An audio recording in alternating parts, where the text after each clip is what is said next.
The arrival. The late afternoon sun cast long shadows over the bustling city as Malcolm Robinson's luxury sedan glided toward the entrance of the prestigious Grand Monarch Hotel. The hotel, an opulent structure of sleek glass and marble, rose high above the busy streets, its glittering facade a beacon of wealth and privilege. Malcolm's deep-set eyes, framed by years of hard work and focus, caught the reflection of the towering hotel in his car's windows, and a wave of quiet satisfaction washed over him. After years of grinding through the corporate world, climbing against odds stacked against him, moments like this felt like well-deserved rewards. At 37, Malcolm had accomplished what many dreamed of. From growing up in a modest neighborhood to owning one of the most successful tech firms on the East Coast, he had become a self-made millionaire through sheer will and determination. He was the epitome of resilience, his dark, smooth skin telling the story of a man who had faced prejudice and doubt head-on without flinching. And yet, with all his success, Malcolm remained grounded, knowing well that life had a way of testing you when you least expected it. As his chauffeur opened the car door, Malcolm stepped out, adjusting the cuffs of his navy blue tailored suit.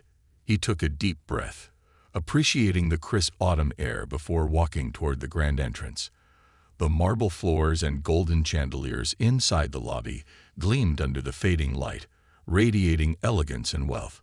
He had stayed in many luxurious hotels before, but this one was special. It had a reputation that exceeded its grandeur, known for its elite clientele and top-tier service. It was the kind of place where exclusivity was everything, and only the most affluent were treated like royalty. The bellman, a polite young man in a crisp uniform, greeted Malcolm warmly. "Good evening, sir. May I take your bags?" "Thank you," Malcolm replied with a nod, handing over his luggage. He made his way toward the reception desk, where he noticed a commotion brewing. A tall, middle-aged white man in an impeccable suit was gesturing toward another guest, his expression rigid and unkind. Malcolm's steps slowed slightly as he picked up on the tension in the air. Richard Matthews, the hotel manager, was notorious for being strict about standards.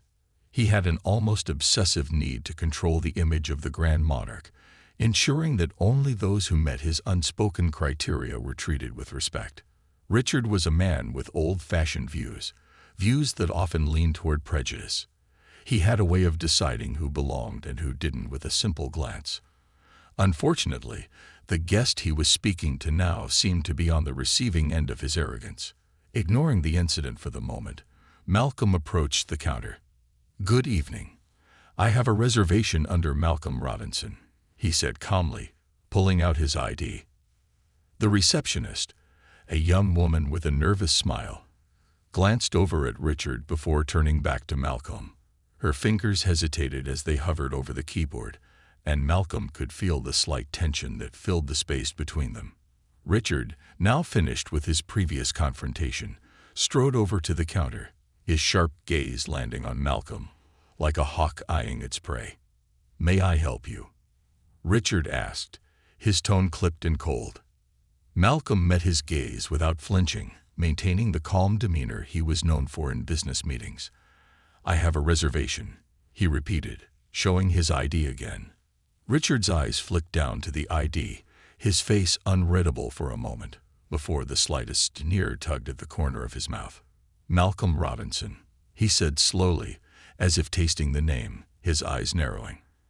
"I see. Well, there seems to be a mistake. We don't have any available rooms at the moment." The receptionist looked startled, clearly aware that this was a lie. Malcolm's jaw clenched slightly.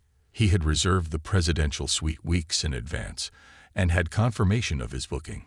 He knew what this was, had seen it before in a dozen different forms, but it never ceased to infuriate him. Racism, prejudice, and exclusion often came wrapped in the disguise of professionalism. "That's odd," Malcolm replied, his voice steady. "I received confirmation earlier today that my room was ready." Richard's eyes hardened. "Well, unfortunately, we have certain standards here, Mr. Robinson. We cater to a very specific clientele, And I'm sure you understand that not everyone is a match for the type of service we provide." The air around them thickened with tension as a few other guests in the lobby began to take notice of the conversation. Malcolm felt his heart rate quicken, but he forced himself to remain composed.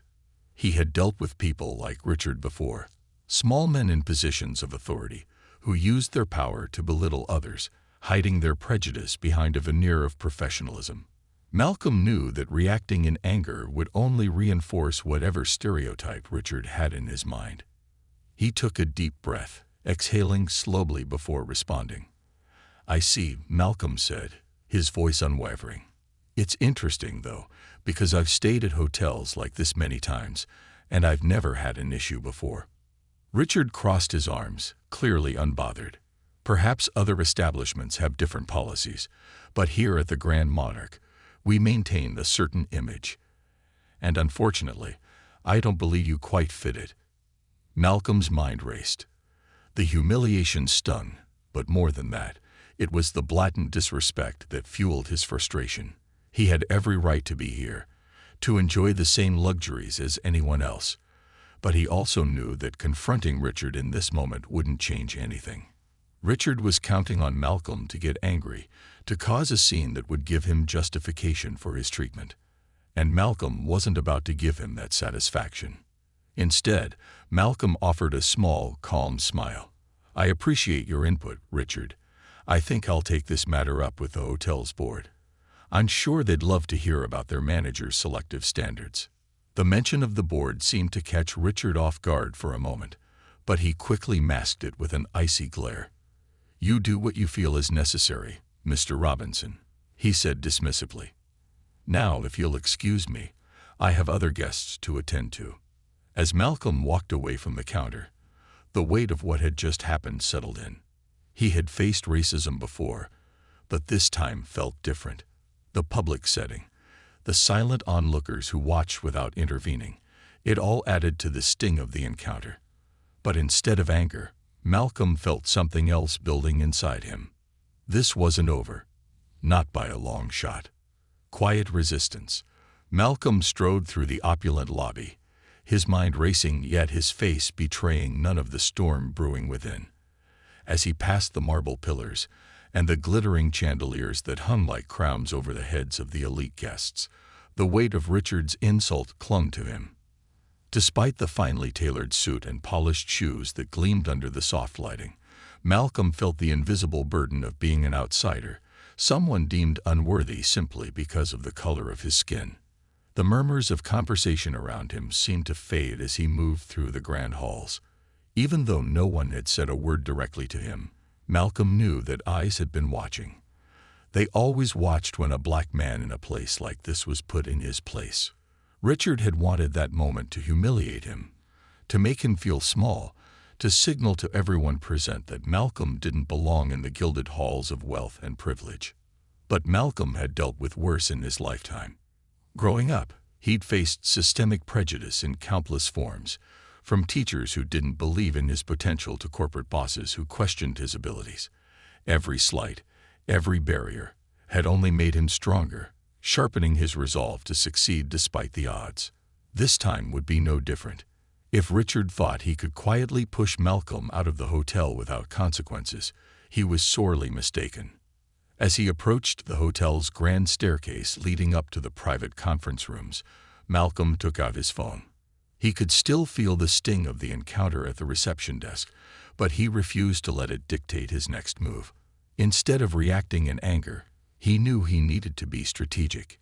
Emotional outbursts would only play into Richard's narrative, validating his assumptions. No, Malcolm was far smarter than that. He had learned long ago that power wasn't just in the money you had or the influence you wielded. It was in how you chose to use it. He dialed the number of one of his close friends, Marcus Shaw, a renowned lawyer known for his work in civil rights cases. They had met years ago when Malcolm was still building his tech firm, and Marcus had been instrumental in helping him navigate the legal challenges that came with success. Now, Malcolm needed him more than ever. "Marcus, it's Malcolm," he said when his friend picked up after the first ring. "What's up, man? You sound off." "Everything okay?" Marcus's voice was calm but concerned. Malcolm paused for a moment, weighing his words carefully. "I just had an experience at this hotel, the Grand Monarch, that I think you'll want to hear about." Marcus sighed. "What happened?" "There's this manager, Richard Matthews. He denied my reservation, claimed they were fully booked even though I have a confirmed suite. It's clear what this is about. He didn't like how I fit the image of the hotel," Malcolm explained, his voice calm but edged with frustration. Marcus was silent for a moment, but Malcolm could hear the familiar clicking of keys in the background. He knew Marcus was already pulling up information on the hotel. "I've heard of this guy. There've been whispers about how he runs things over there, but nothing's ever been done. You know how this stuff goes.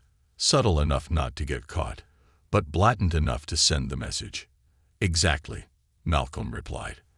"I'm not letting this slide. It's time someone challenged the way this place treats people. I don't want to just walk away from this. I'm thinking bigger." "I'm with you," Marcus said, his tone sharpening. "First things first, document everything. The more you have, the better. And if you're thinking about going public with this, we'll need to be strategic. This could turn into something major." Malcolm glanced around the lobby, taking in the pristine surroundings that were meant to dazzle the wealthy and privileged. The irony wasn't lost on him. This place, with all its luxury, had treated him like an intruder, someone who didn't belong simply because he wasn't the right shade of elite. "I'll handle it," Malcolm said. "I have an idea." After ending the call, Malcolm's gaze settled on a set of glass doors leading to the hotel's restaurant.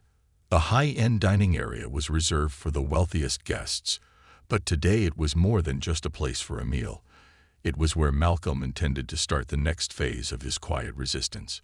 He wasn't going to cause a scene, as Richard no doubt expected.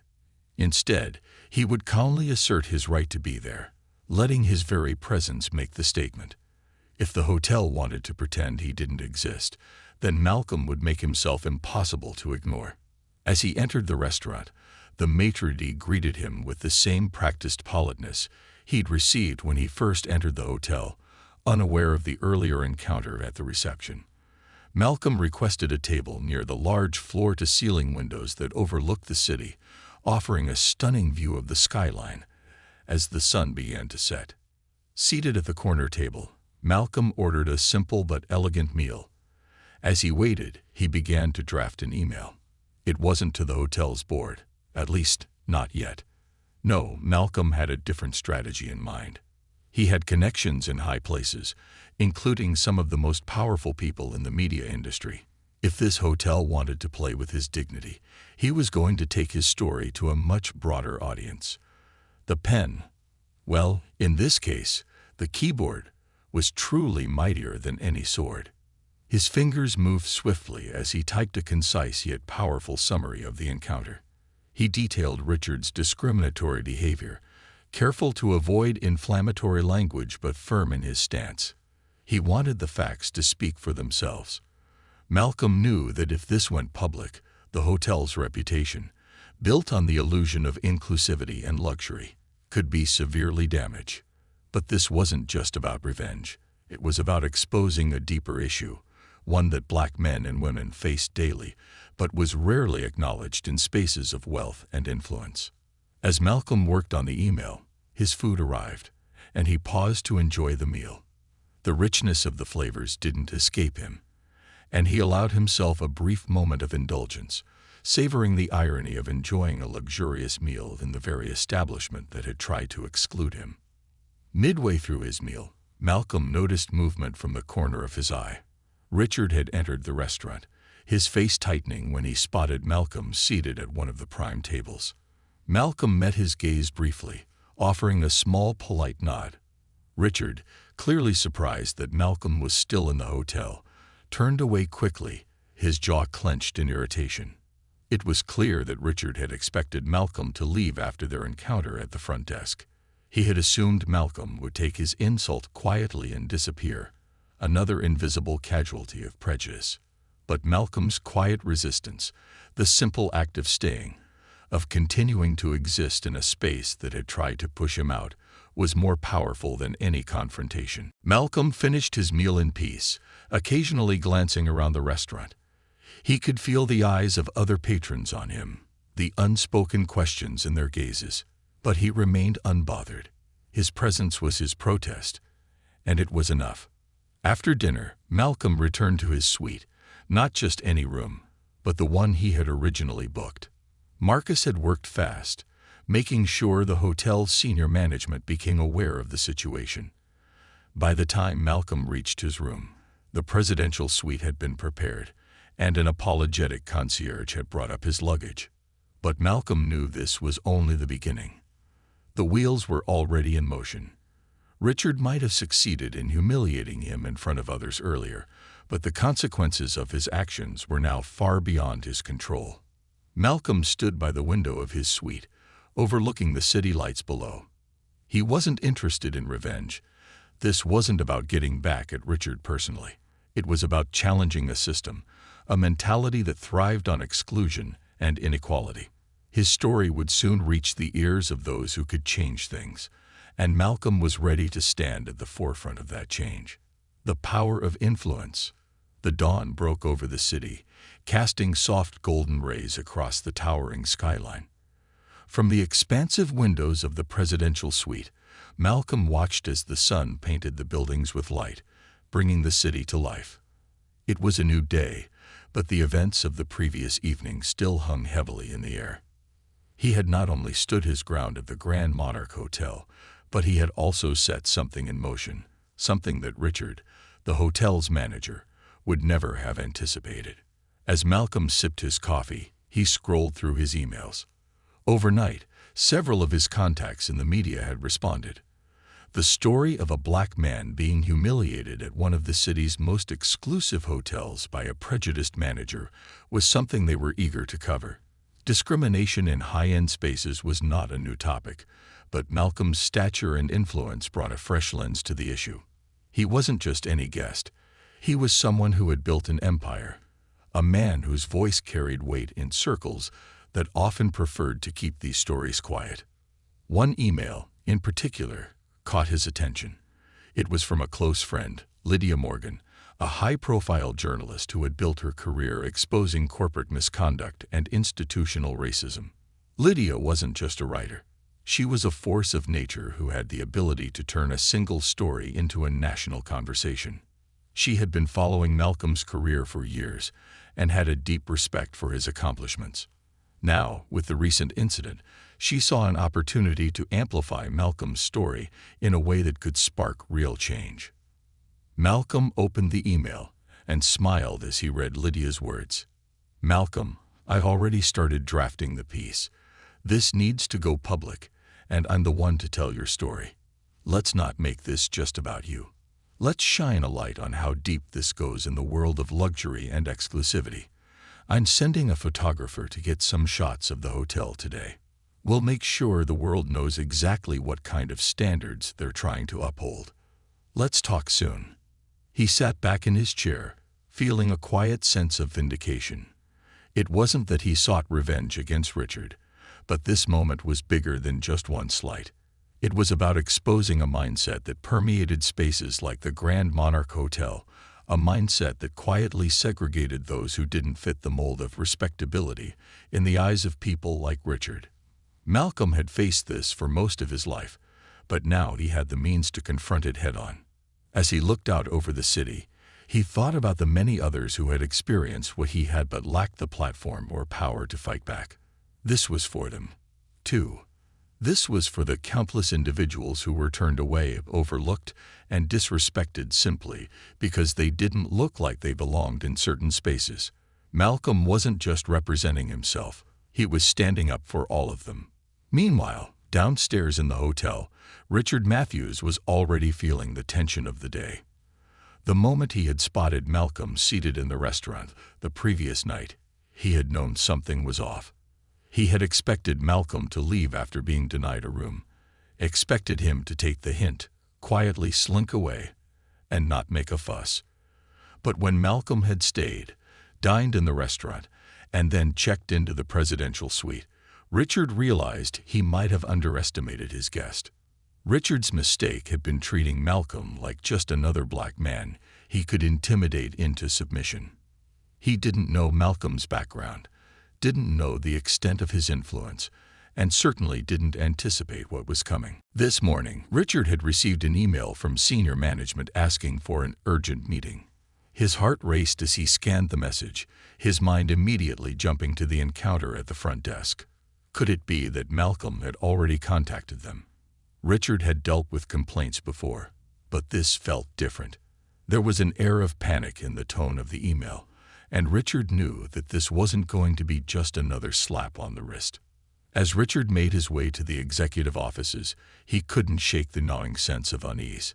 He had built his career at the Grand Monarch on maintaining a certain image, a standard of luxury that often excluded people like Malcolm, people who, in Richard's eyes, didn't belong in such spaces. And while he had been able to get away with subtle discrimination in the past, something told him that this time he had miscalculated. When he entered the meeting room, Richard found the hotel's general manager, Sarah Whitman, already seated, her expression stern. Next to her was an older man in an expensive suit, Harold Turner, the chairman of the board. Richard's stomach twisted. If Turner was here, this wasn't just about a simple complaint. "Richard, sit down," Sarah said curtly, not bothering with pleasantries. He obeyed, trying to mask his rising anxiety as he took a seat across from the two senior executives. "Do you know why we called this meeting?" Turner asked, his deep voice calm but laced with authority. Richard nodded slightly, his palms sweating. "I assume it's about a guest's complaint, but I want to assure you that everything I did was in the best interest of the hotel. I was simply maintaining our standards." Turner exchanged a glance with Sarah before turning his sharp gaze back to Richard. "The guest in question is Malcolm Robinson. I'm sure you know who he is." Richard blinked. He didn't. I don't believe I do, sir."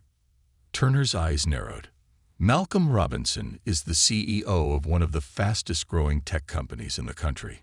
He's also a significant philanthropist, with ties to several media outlets and influential individuals in the business world.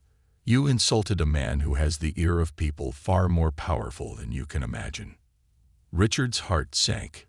He hadn't realized who Malcolm was, hadn't even bothered to check. He had simply seen a black man in an expensive suit and assumed he didn't belong. Sarah leaned forward, her eyes cold. "Richard, we've already received word that Malcolm has contacted the media. His story is going to be published in several major outlets, and it's not going to paint this hotel in a favorable light.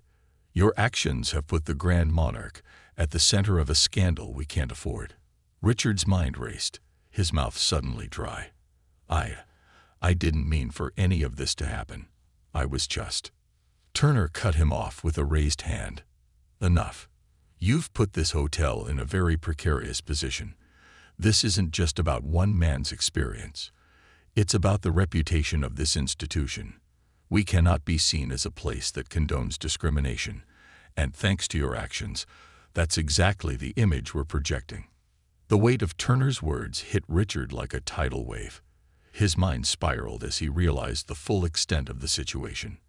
Malcolm wasn't just another guest he could brush off. He was someone with power, influence, and the means to make sure this incident didn't just fade away. Back in the presidential suite, Malcolm received another call from Lydia.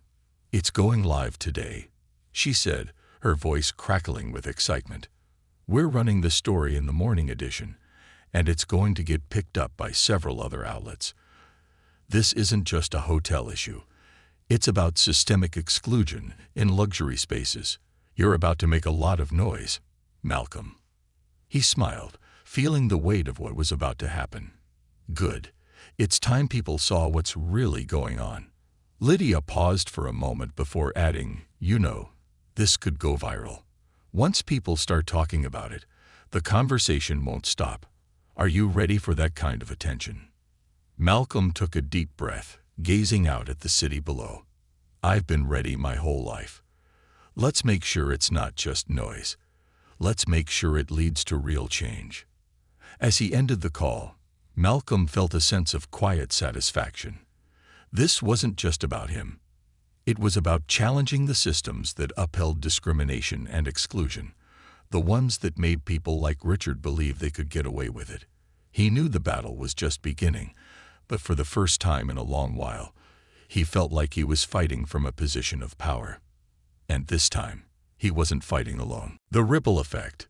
The sun had barely risen, but the news had already spread like wildfire. It started as a single story on Lydia Morgan's blog, where she detailed Malcolm's experience at the Grand Monarch Hotel.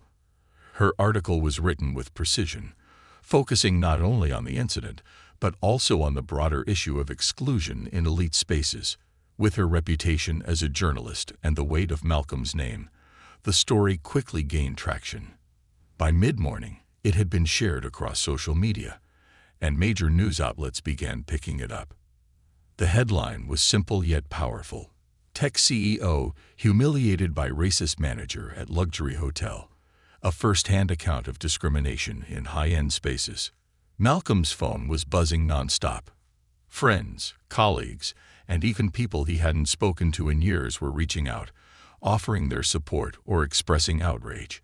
The story was hitting a nerve, and the comments flooding Lydia's article showed that this wasn't just an isolated incident. People had similar experiences, stories of discrimination and exclusion in spaces that were supposed to be open to everyone who could afford it. As Malcolm scrolled through the comments, one in particular stood out. "This isn't just about one hotel. This happens everywhere.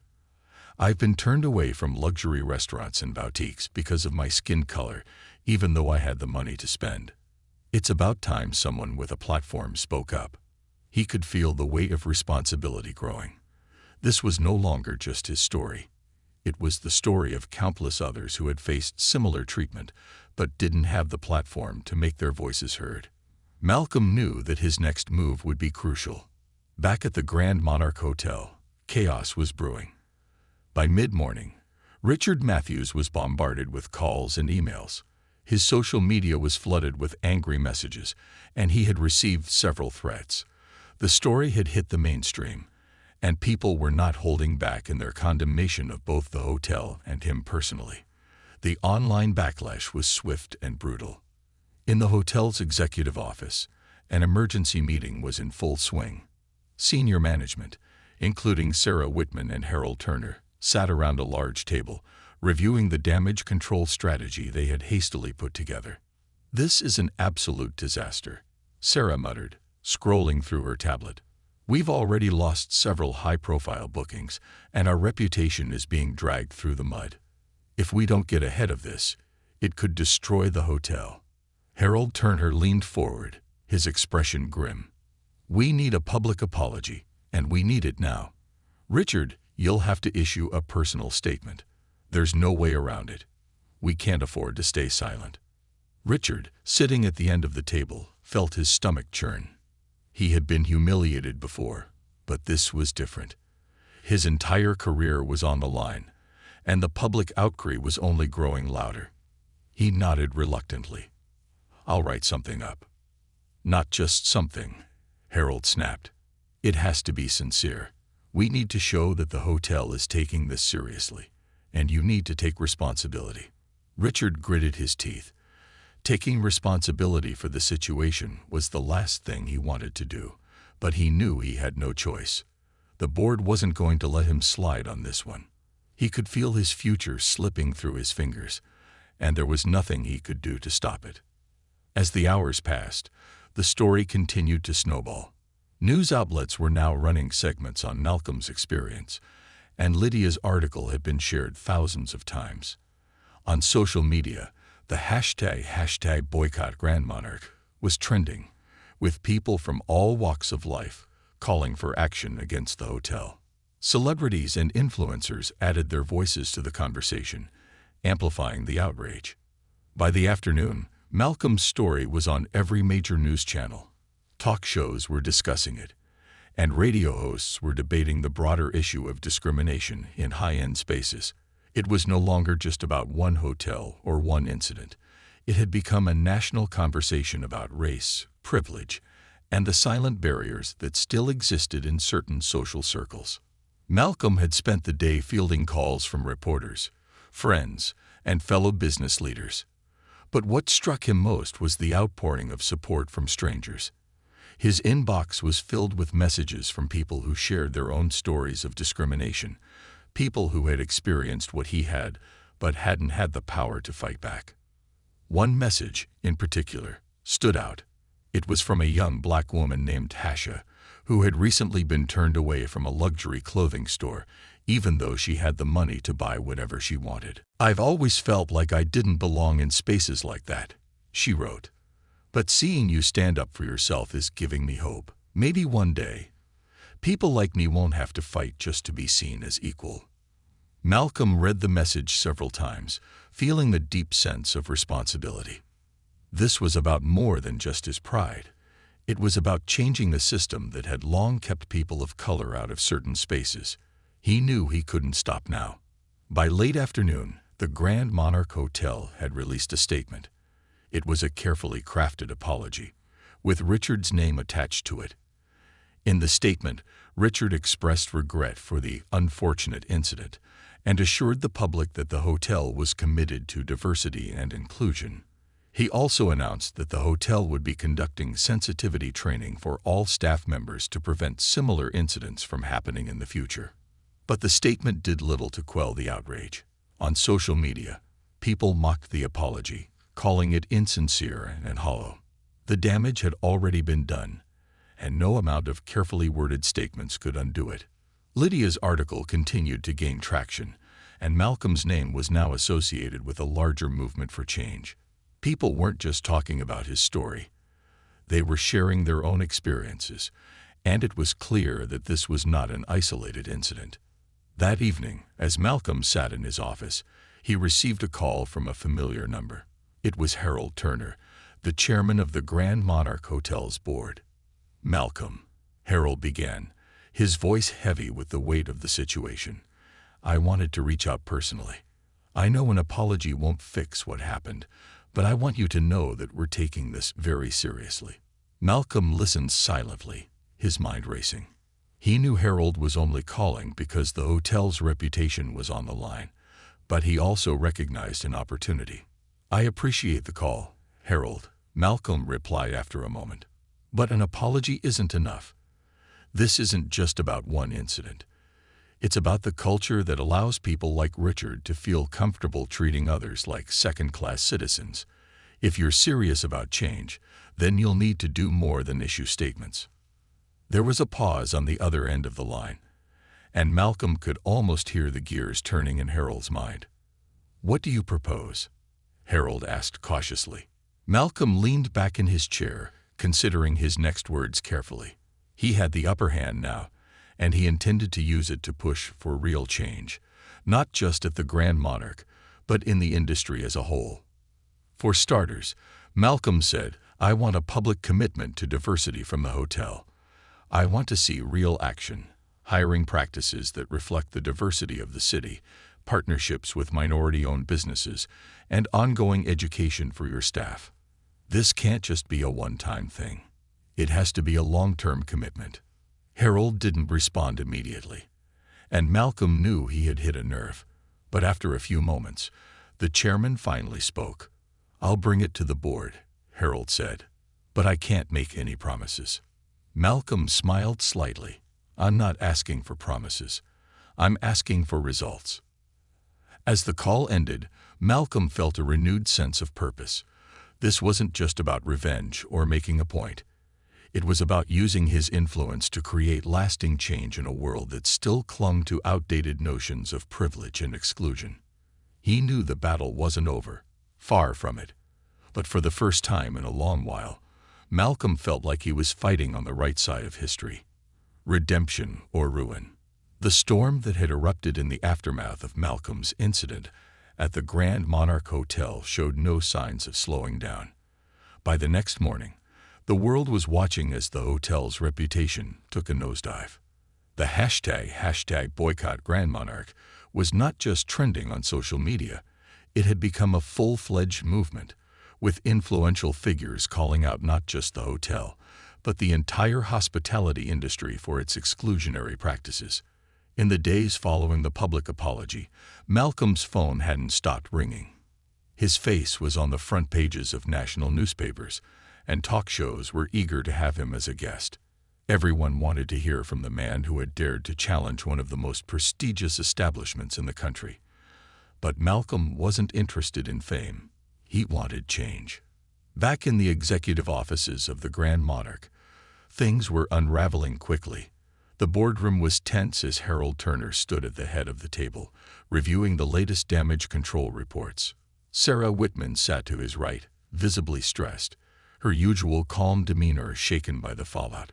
Richard, who was usually smug and confident, now sat hunched over, silent and pale. His career, once glittering with promise, was hanging by a thread. "This can't go on," Harold said firmly, addressing the room. "The longer this drags out, the worse it gets. We've already had 3 major investors pull out, and bookings are down by 40%. We're bleeding money." Sarah nodded, scrolling through her tablet. "The online backlash is getting worse. It's not just Malcolm's story anymore. People are sharing their own experiences of discrimination at high-end hotels, and the Grand Monarch is becoming the poster child for everything that's wrong with the industry." Richard shifted uncomfortably in his seat, his face tight with stress. "I've already apologized. I've done the sensitivity training they asked for. What more do they want from me?" "What they want," Sarah said, not hiding her frustration, "is accountability. They don't just want a sorry. They want to see real consequences." Richard's eyes darted around the room, landing on Harold, who had been his mentor for years. Harold's expression was unreadable, but Richard could sense that his support was waning. "If we don't do something drastic," Sarah continued, "we're going to lose everything. The board is already talking about layoffs, and the media pressure is mounting." Harold sighed deeply, rubbing his temples. "We need to make a decision. Either we stand behind Richard, or we cut him loose." Richard's heart pounded in his chest. He had never imagined that things would escalate to this point. When he humiliated Malcolm in front of everyone, it hadn't crossed his mind that his entire career would be on the line. Now, everything he had worked for was slipping away, and he had no one to blame but himself. But before Harold could say another word, the door to the boardroom opened, and in walked Malcolm Green, his presence commanding the attention of everyone in the room. The room fell silent as Malcolm took a seat at the far end of the table, opposite Harold. His posture was relaxed, but his eyes were sharp and focused. He wasn't here to exchange pleasantries. "I'm here because I want to see real change," Malcolm said, his voice calm but firm. "Your apology was a start, but it's not enough. What happened at the Grand Monarch isn't just about me. It's about the culture that allowed someone like Richard to feel comfortable treating me the way he did." Richard flinched slightly, but he remained silent. Harold nodded slowly, acknowledging the gravity of Malcolm's words. "We understand that, Malcolm. We've been discussing how we can move forward." Malcolm raised an eyebrow. "And what does moving forward look like to you?" Sarah cleared her throat, glancing at the notes she had prepared. "We're implementing mandatory diversity and sensitivity training for all staff members, effective immediately. We're also reviewing our hiring practices to ensure that our workforce better reflects the diversity of our clientele." "That's a start," Malcolm said, his tone measured. "But I want more than just internal changes. I want to see you take action that impacts the broader community. The Grand Monarch has a responsibility to set an example for other high-end establishments." Sarah looked slightly taken aback, but she nodded. "What do you have in mind?" Malcolm leaned forward, his gaze steady. "I want you to partner with local Black-owned businesses and make a commitment to feature them in your hotel. That means hosting events, showcasing Black artists, and working with Black vendors. And I want to see scholarships set up for marginalized students interested in pursuing careers in hospitality. If you want to be seen as inclusive, you need to prove it." Harold exchanged a glance with Sarah. It was a bold request, but Malcolm wasn't wrong. The hotel's reputation was in tatters, and if they didn't take drastic action, they would never recover. "We'll discuss your proposal with the board," Harold said carefully, "but we're open to the idea." Malcolm nodded, satisfied for the moment. But he wasn't done. And what about Richard? All eyes turned to Richard, who sat stiffly in his chair, his face pale. He had been dreading this moment. "I believe Richard's actions speak for themselves," Malcolm continued, his voice cold.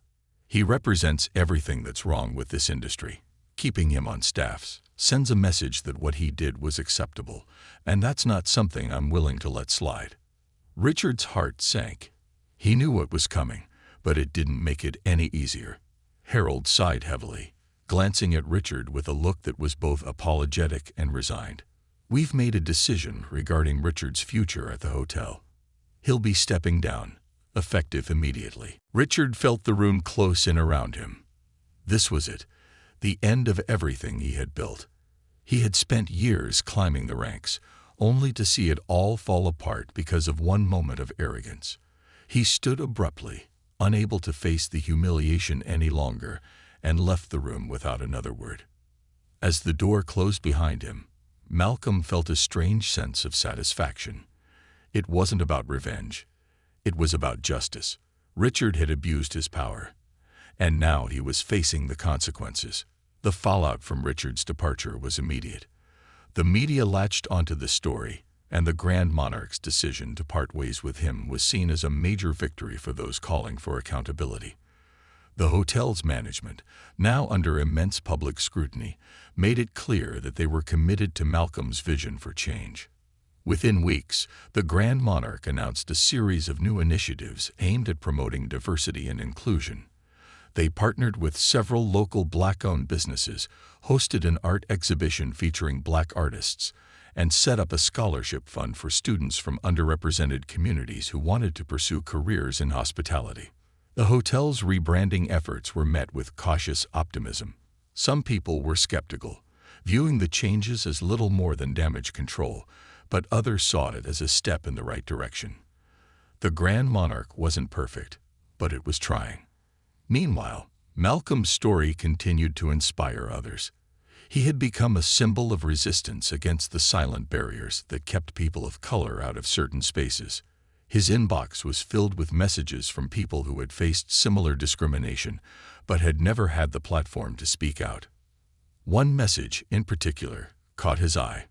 It was from a young man named Andrew, who had recently started a tech company, but was struggling to secure funding because of his race.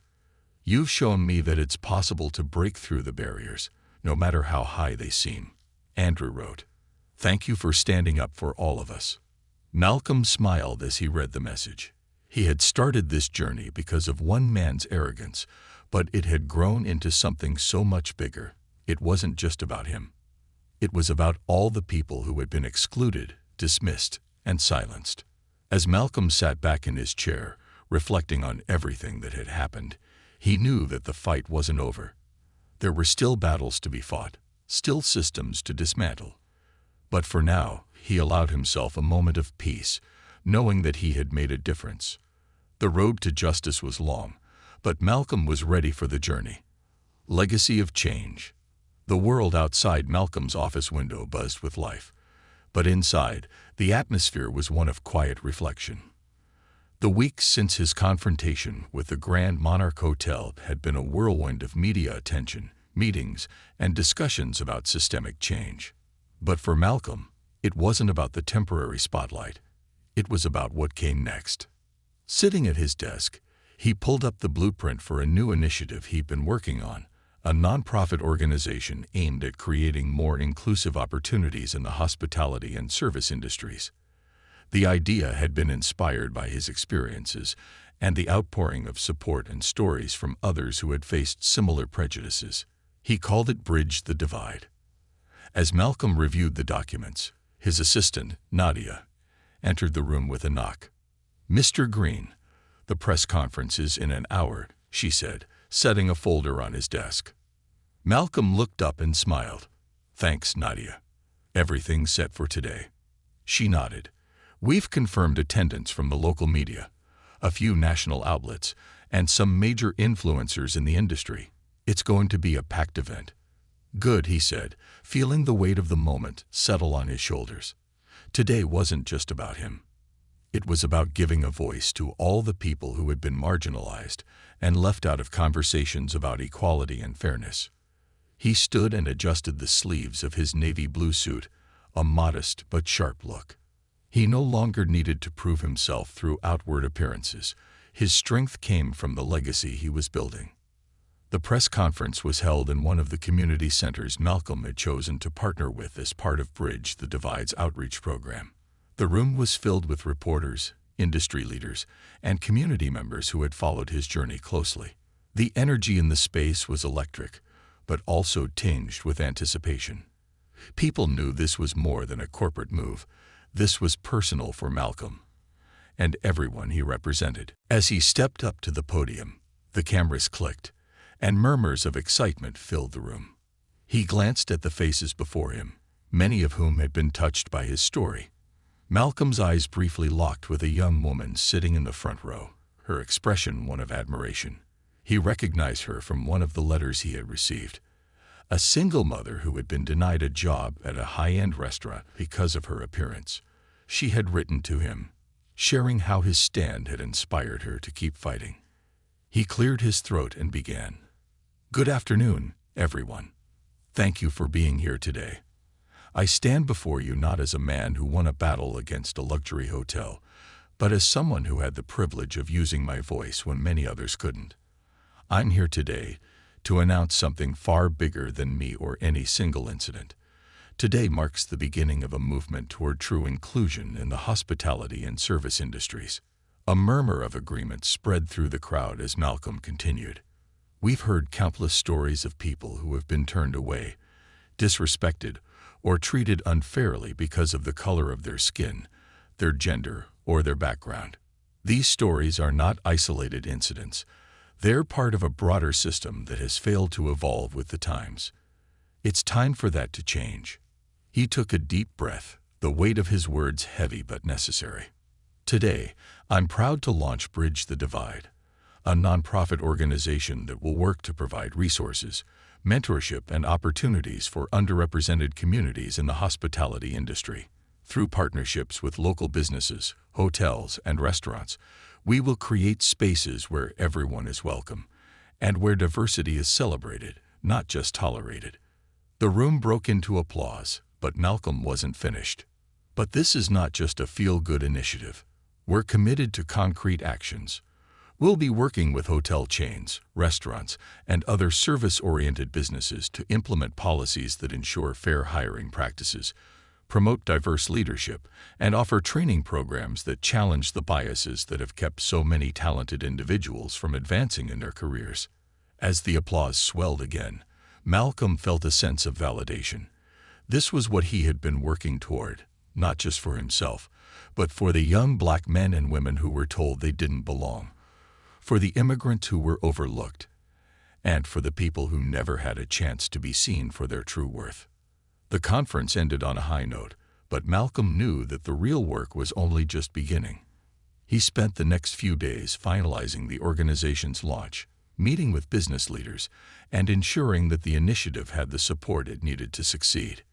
But it wasn't just the hospitality industry that was watching. Other sectors began to take notice, and soon Malcolm was receiving invitations to speak at conferences, universities, and corporate events about the importance of diversity and inclusion. His story had struck a chord, not because it was an isolated incident, but because it was a microcosm of a much larger issue, one that stretched across industries and affected people of all backgrounds. One day, while reviewing potential partnerships for Bridge the Divide, Malcolm received a call from an unexpected number. It was Harold Turner. "Malcolm," Harold began, his voice tentative, "I wanted to personally congratulate you on the launch of your nonprofit. I've been following the progress closely, and I think it's incredible what you've managed to build in such a short time." Malcolm was surprised but maintained his composure. "Thank you, Harold. I appreciate the support. I wanted to discuss something," Harold continued.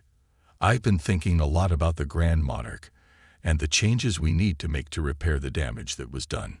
We've already started implementing some of the changes you suggested, but I'd like to invite you to work with us on a deeper level. As a consultant, we need someone with your insight and passion to help us transform the culture of our hotel from the inside out. Malcolm paused, considering the offer. He hadn't expected to hear from Harold, let alone be offered a consulting role with the very hotel that had humiliated him. But then again, this was what he had been working for, real change, not just for himself, but for the entire industry. "I appreciate the offer, Harold," Malcolm said after a moment, "but I'm going to have to decline." There was a pause on the other end of the line. "I see," Harold said, his tone respectful. "May I ask why?" Malcolm smiled to himself. "Because I'm already doing the work I need to do through Bridge the Divide. I'm not interested in just fixing the Grand Monarch. I'm interested in fixing the system. And that's going to take more than one hotel." Harold chuckled softly, a sound of reluctant admiration. "I can't argue with that. Well, if you ever change your mind, you know where to find me." As Malcolm hung up the phone, he felt a sense of closure. The Grand Monarch incident had been the catalyst, but it wasn't the destination. His journey was just beginning, and it was a journey that would take him far beyond the gilded walls of luxury hotels. He had found his purpose, and it was bigger than revenge or redemption. It was about creating a future where everyone, no matter their background, had the opportunity to thrive. A few days later, as Malcolm stood on the stage of a prestigious business conference, ready to give his keynote speech, he scanned the room full of eager faces. These were the future leaders of the world, and they were listening to him, a man who had once been humiliated for no reason other than the color of his skin. But that moment of humiliation had transformed into something much greater. It had become the spark for a movement that would inspire others to take a stand, to speak out, and to build a world where dignity and respect were not reserved for a select few, but for everyone. The lights dimmed slightly as Malcolm stepped forward, his voice steady and confident. "It's time," he began, "to break down the walls that divide us and build bridges that connect us. Together, we can create a world where no one is left behind." The crowd erupted in applause as Malcolm smiled, knowing that this was just the beginning.